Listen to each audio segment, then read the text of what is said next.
আছাদুদ্দিন ওৱেচি ইয়াৰ নামটো এবাৰ প্ৰথম শুনিছোঁ আৰু নামটো শুনি এনেকুৱা লাগিছে ই এটা একদম খাঁটি পিয়'ৰ বাংলাদেশী। বাৰু যি কি নহওক, ই কৈছে যে আমাৰ অসমৰ মুখ্যমন্ত্ৰী হিমন্ত বিশ্ব শৰ্মা ডাঙৰীয়া মূৰত হেনো টিউবলাইট আছে। ঠিকেই কৈছে কথাটো, একদম শুদ্ধ কথা কৈছে।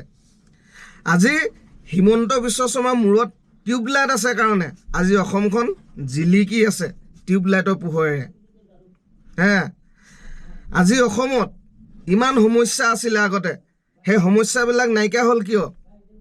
সেই হিমন্ত বিশ্ব শৰ্মা ডাঙৰীয়া মূৰত টিউবলাইট আছে কাৰণে। সেই টিউবলাইটৰ পোহৰত সকলোখিনি দেখা পাইছে আৰু সেই সমস্যাবিলাক সমাধান কৰি গৈ আছে। আজি অসমখন কিয় উন্নতি পথৰে আগবাঢ়ি গৈছে? এই টিউবলাইটৰ পোহৰত আগবাঢ়ি গৈছে। গতিকেলৈ আপুনি যিষাৰ কথা ক'লে ন, আপোনাক ধন্যবাদ দিছোঁ। শুনি মানে একদম দিল গাৰ্ডেন হৈ গ'ল। বহুত ধুনীয়া কথা কৈছে আপুনি। আৰু এইখন অসমত এতিয়া হিমন্ত বিশ্ব শৰ্মাৰ টিউবলাইটৰ পোহৰত আগতে যিমান জিলিকি আছিলে, এতিয়া সেই টিউবলাইটৰ পোহৰত এতিয়া অসমখন আৰু জিলিকিব। এনেও সোণৰ অসম, আৰু সোণৰ অসমত এতিয়া যেতিয়া টিউবলাইটৰ পোহৰ পৰিব তেতিয়া জিলিকনি কেনেকুৱা হ'ব ভাবি চাওক।